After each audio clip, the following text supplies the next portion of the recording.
संख्या में से 35 घटाया जाता है तो संख्या घटकर स्वयं का 80% रह जाती है। तो संख्या का 4/5 पूछा जा रहा है। तो जब संख्या कोई 100% है, वो घट के 80% रह जा रहा है, इसका मतलब कितने की कमी हुई? 20% की। और इस 20% का मान आपको दिया हुआ है 35। तो भाई 100% मतलब संख्या निकालना हो तो 20 का 5 गुना 100, तो 35 का 5 गुना हो जाएगा 175।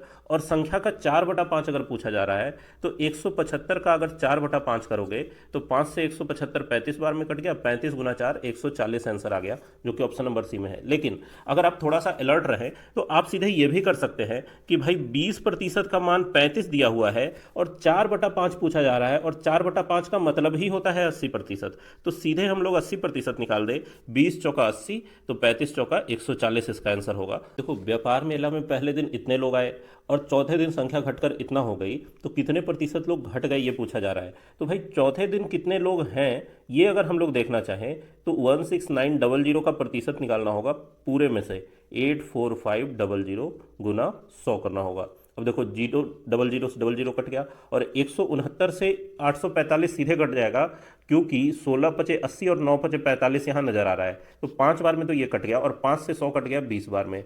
इसका मतलब चौथे दिन जो है संख्या 20% रह गई।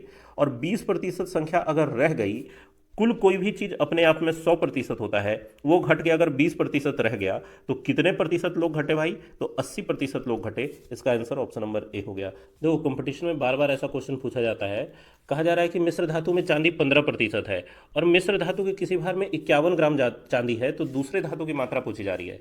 तो भाई मिश्र धातु अपने आप में जरूर 100% रहा होगा, जिसमें 15% चांदी है, तो दूसरा वाला धातु 100 घटाओ 15 करने पर मिल जाएगा कितना? 85%। अब दूसरे धातु की मात्रा अगर पूछी जा रही है तो जरूरी नहीं है कि आप पूरा 100% निकालें फिर 85% निकालें। सीधा ऐसा कर सकते हैं कि 15% चांदी का मात्रा दिया हुआ है 51 ग्राम, तो भाई 1% चांदी का मात्रा हो जाएगा 51/15 ग्राम, और 85% मतलब दूसरा वाला धातु का मात्रा कितना हो जाएगा? 51/15 गुना 85 ग्राम। और 5 से 15 काटोगे 3 बार में और 85 कटेगा 17 बार में। 3 से 51 भी 17 बार में कटेगा, तो 17 गुना 17 कितना हो गया? 17 का वर्ग मतलब 289 ग्राम, जो कि ऑप्शन नंबर डी में है। देखो, वस्तु का मूल्य बढ़ने पर कंजूसी किस तरीके से करना है ये हम लोग सीखते हैं। कहा जा रहा है कि चाय के मूल्य में 20% वृद्धि होने पर घर में चाय के उपभोग में कितने प्रतिशत कमी की जानी चाहिए जिससे बजट समान रहे।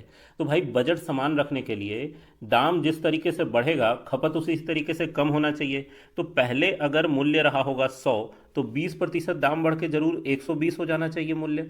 अब खपत सीधे उसका उल्टा कर दो, मतलब अगर खपत 120 रहा होगा तो अब जरूर खपत 100 हो जाना चाहिए।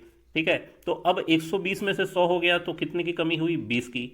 इसका प्रतिशत निकालने के लिए 20 गुना 100 बटा में ये पहले वाला खपत जो माना हुआ है 120, इसको नीचे रखेंगे। 20 से 120 कट गया 6 बार में, 2 से 100 50 बार में, और 2 से 6 3 बार में। 50/3 का मतलब क्या होता है? 16.2/3%, जो कि ऑप्शन नंबर बी में हो गया। अगर मेथड समझ में आया हो तो चैनल को सब्सक्राइब करें। मिलते हैं नेक्स्ट वीडियो में।